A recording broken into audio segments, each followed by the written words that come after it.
will now introduce Gary Harkness with his speech, "'Twas a chilly morning on Phillip Island." "'Twas a chilly morning on Phillip Island," Gary Harkness.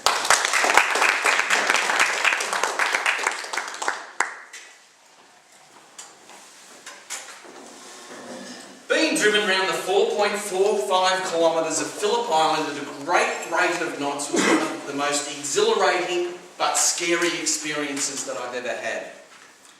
It was earlier this year that I had the rare privilege of being a passenger in a V8 supercar where we sped around at nearly speeds of 300 kilometres. Little did I know at the time, however, that scare and exhilaration would be superseded the very next day, as I headed back down to that same very island and had an experience that frightened the pants off me. A driving experience, no less. Let me explain. It was my job the next day to take down the racing team's ute. It's a boldly coloured ute. Pick up a crate and return it back to the team. It was a particularly chilly morning, so I rugged up there with my appropriate racing jacket, racing cap and shirt, and was on my way down to Phillip Island. I had two little jarring thoughts in the back of my mind. One was that my mobile phone didn't have a whole lot of charge. The other one was, I think this ute is a little low on petrol. Anyway, I headed down towards Phillip Island and I passed on the way a very nice drive. I passed what would easily be my favourite retailing outlet. Has anyone else been down to Phillip Island and seen that store that has the unique combination of venison and grandfather clocks? I'm not too sure who else would drive down to Phillip Island thinking, I could do with a deer T-bone, and if only I knew what the time was.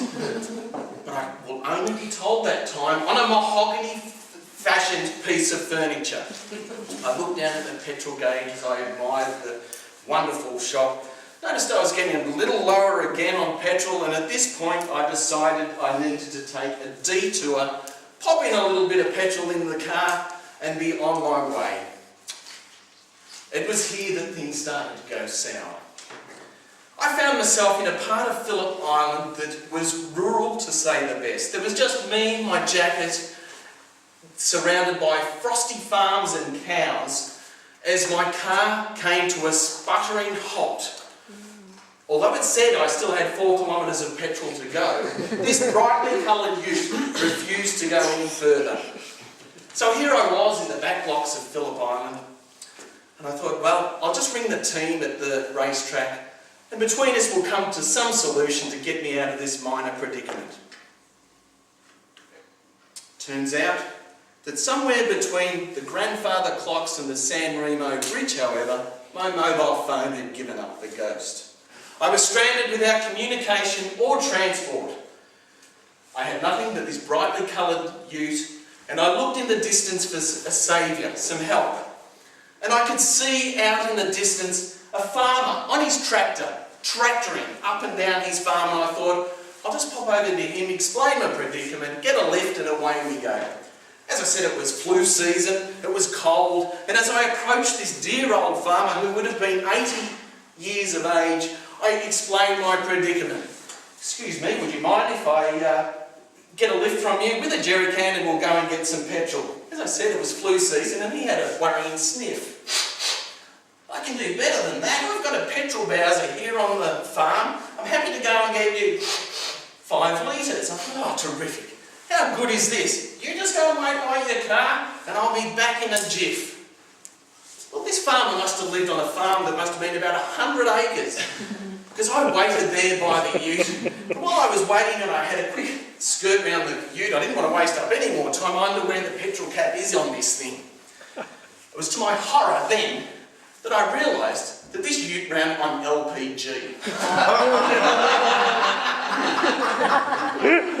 Here was this dear old tractoring farmer who'd gone up the back of his block, staggered down with his 10 litres of petrol, and in the back of my mind I'm thinking, I'm not only going to have to tell him that my car runs on LPG, but also my phone has no charge.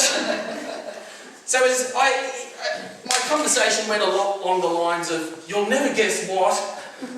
Sorry to be a pain," and they don't make mobile phones like they used to, but he was fairly receptive to my stupidity and offered to lend me his phone. I made the phone call to the tow truck company, and I couldn't quite get the address out because what was concerning me is a little bit of nasal residue from his cold had decided to freeze. It was such a cold morning on the end of his nose. But it was all disconcerting, but I rang the tow truck company, and apparently out there the instructions 5 kilometres past Tom's front gate will get the tow truck there better than any Melways reference. So I retreated back to the car. The farmer was happy to see the end of me, and I then went into survival mode. I searched around the ute and I wondered, is radiator water drinkable? Will these carpets be able to serve as a blanket for me? And I wonder what Bear Grylls would do in this situation. Anyway, the tow truck finally turned up and I thought, my goodness, here we go. Finally, I'll be out of my predicament. All I need to do is throw him the keys and this professional and his well-oiled team of him and his truck will get me out of the situation.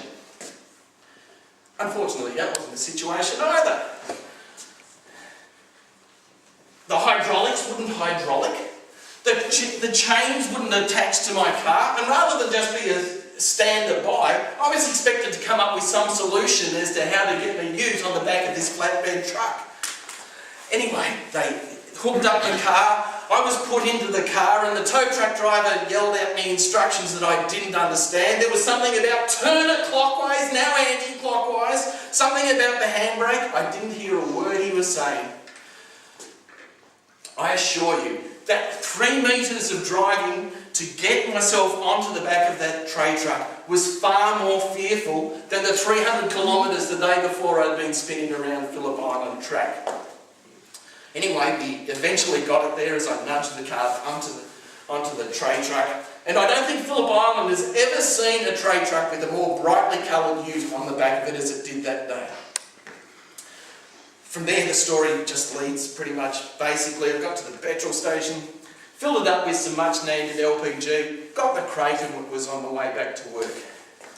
Funnily enough, as I passed that deer farm again, I thought, geez, I wouldn't mind a deer venison. And by the way, I think there's enough room on the ute for a grandfather clock if I wanted. I thank you for your time.